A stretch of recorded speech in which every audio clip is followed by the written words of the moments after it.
अल्लाहुम्मा सल्ली अला मुहम्मद व आला आलि मुहम्मद कमा सल्लैता अला इब्राहीम व आला आलि इब्राहीम इन्नका हमीदुम मजीद। अस्सलामु अलैकुम व रहमतुल्लाहि व बरकातहू। एक राह अल्लाह कुरान में कह रहा है कि पढ़, लेकिन हमारी उम्मत मुस्लिमा जो है वो आज दुनियावी तालीमात में भी पीछे है और दीनी तालीमात में भी पीछे। इसी मारे आप लोग देख रहे हैं कि सारी कौम आज हमारे ऊपर टूट पड़ी है। यह कुरान और हदीसों को बुलाने का नतीजा है और साथ ही बिद्दतों को और खुराफातों को अपनाने का। तो आज मैं एक ऐसी बिद्दत के ऊपर बात करने वाला हूँ जिसको हम मिलाद कहते हैं, यानी कि 12 वफ़ात। यह त्यौहार एक सिया बादशाह लेकर आया था जो सरावी और कवावी था। उसका मकसद ये था कि वो नबी की वफ़ात पे वो खुशियाँ बनाना चाह रहा था। कुछ पैसों के लालची मौलानाओं ने इसे उम्मत मुस्लिमा में फैलाया है और आज के इस दौर में उम्मत मुस्लिमा ने इस त्यौहार को बहुत ही ख़तरनाक तरीके से अपना लिया है।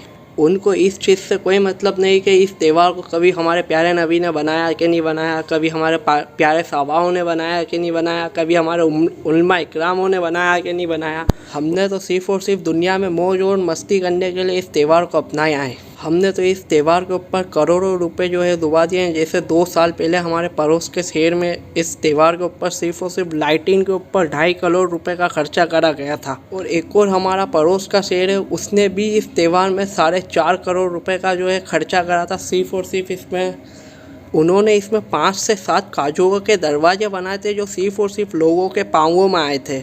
वो काजू जैसे ही खोले गए सब उनके पाँवों में आ गए। इसमें आप लोग सोच सकते हैं कि कितना खाने की बेदबी हुई होगी। अगर यही 4.5 करोड़ रुपए और 2.5 करोड़ रुपए हम मिला के 7 करोड़ रुपए में हमारी बेटियों के लिए कॉलेज बनवाते, तो आप लोग सोचिए अभी जो हिजाब का मसला चल रहा है वो मसला उठने की ज़रूरत ही नहीं। आज 7 करोड़ रुपए का कितना अच्छा कॉलेज हमारी बहन बेटियों के लिए बन सकता था। उसमें हमारे रूल्स चलते, उसमें दीनी पढ़ाई भी चलती, उसमें दुनियावी पढ़ाई भी चलती। हमारी बहन बेटियों के लिए वो कितना अच्छा होता। और हर साल जो 12 वफ़ात में पैसा लगाया जाता है वो बढ़ता भी है, तो उस पैसे से हम लोग वो कॉलेज जो है फ्री में भी कर सकते हैं। हमारी बहन बेटियाँ उसी कॉलेज में फ्री में पढ़ेगी और वो हमारे भाइयों के लिए दुआएं भी करेगी जो चंदा पानी देते हैं उनके लिए।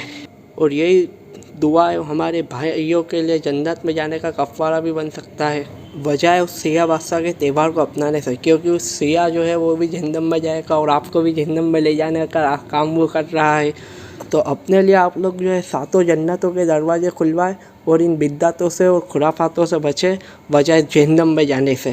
तो भाइयों, मेरे कहने का मकसद ये है कि आप लोग जो है कुरान और हदीस की तरफ आइए, अल्लाह और अल्लाह के रसूल की तरफ आइए, तो हमारे लिए दुनिया में भी अच्छा और आखिरत में भी अच्छा है। लेकिन नहीं, मुसलमानों के अभी कुछ भी समझ में नहीं आने वाला। मुसलमानों के समझ में जब आएगी जब उनके हाथों में से उनकी बहन बेटियां पूरी तरह से निकल जाएगी, और जब उसमें आपके घर की बहन बेटियां होगी तो आपके ज़्यादा जल्दी समझ में आएगी। अभी आपको मेरी थोड़ी बहुत कड़वी बातें सुन के बहुत बुरा लग रहा होगा, लेकिन ये कड़वी बातें सुनना ज़्यादा बेहतर है बजाय उसके कि आपकी बहन बेटियाँ जो है किसी और के साथ में निकल जाए।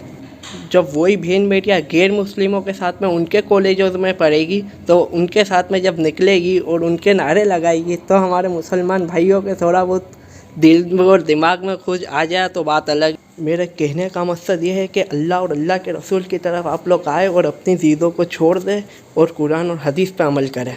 वाह आखिर दामा है, अल्हम्दुलिल्लाह रब्बिल आलमीन।